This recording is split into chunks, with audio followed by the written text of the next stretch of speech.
मैं doctor Manoj Asthana, divine heart hospital Lucknow में consultant cardiothoracic surgeon हूँ। डिवाइन हार्ट हॉस्पिटल पिछले 20 वर्षों से मरीजों के ऑपरेशन के इलाज में, दिल के ऑपरेशन के इलाज में कार्यरत है और ये बहुत ही बखूबी से हो रहा है।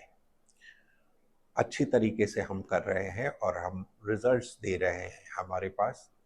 इस वजह से दिन पे दिन मरीजों की संख्या बढ़ती जा रही है और अब रूटीन तो केसेस सारे होते हैं जिसमें कि कोरोनरी आर्टरी बाईपास सर्जरी है, वाल्व है, फिर जो पैदाइशी छेद होते हैं हार्ट में उनकी सर्जरी हो गई, वो तो होते हैं।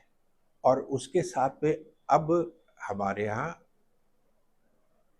ऐसे पेशेंट्स भी भेज दिए आते हैं जो कि जिनका कि ऑपरेशन दूसरी जगह से हाई रिस्क होने की वजह से दूसरे अस्पताल में या दूसरे सर्जन मना कर देते हैं कि नहीं करेंगे। ऐसा ही अभी रिसेंटली एक 34 वर्षीय महिला आई जिनके दिल के चारों तरफ की झिल्ली एकदम सूख के कड़ी हो गई थी और जिसकी वजह से उनका हृदय उचित रूप से ब्लड को पंप नहीं कर पा रहा था और इस कारण से उनको फेफड़ों में भी पानी भर गया था और उनको बहुत सांस की तकलीफ होने लगी थी। उनको शरीर में भी पानी रुकने लगा था, शरीर में सूजन हो गई थी।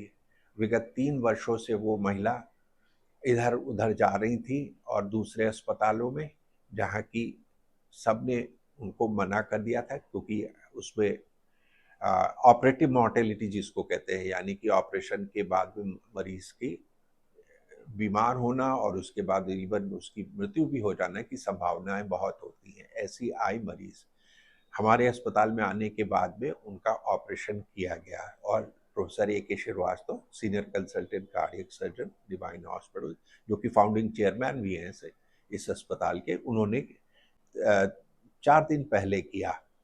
मरीज के जो हृदय के चारों ओर झिल्ली होती जिसको पेरिकार्डियम कहते हैं, वो बिल्कुल सूख गई थी, सिकुड़ गई थी और उसमें बहुत सारा चूना जमा हो गया था, जो कि मेरे पीछे लगे हुए एक्सरे में भी दिखाई दे रहा है कि हार्ट के चारों तरफ सफेद लकीर है, वो पूरा चूना जमा हुआ है। तो सारा किया गया और ये बहुत ही मुश्किल ऑपरेशन होता है। बहुत ही प्रिसाइज मिलीमीटर बाय मिलीमीटर उसको ऑपरेट करके निकालना पड़ता है। कोई भी जो कि कम एक्सपीरियंस सर्जन होगा वो उससे एक्सीडेंट हो जाएगा, हार्ट पे इंजरी हो जाएगी और इवन पेशेंट की टेबल पे डेथ भी हो सकती है अगर नहीं किया। परंतु क्योंकि हमारे यहाँ प्रोफेसर श्रीवास्तव का कई दशकों का है, उनका 4 दशकों से अधिक का एक्सपीरियंस है इतने, उन्होंने हजारों केसेस किए हुए, उन्होंने सफलतापूर्वक किया ऑपरेशन और मरीज अब पोस्ट ऑपरेटिव फेज में भली भांति है, चल फिर रही है और अपना खा पी रही है और मरीज ठीक हो गई है।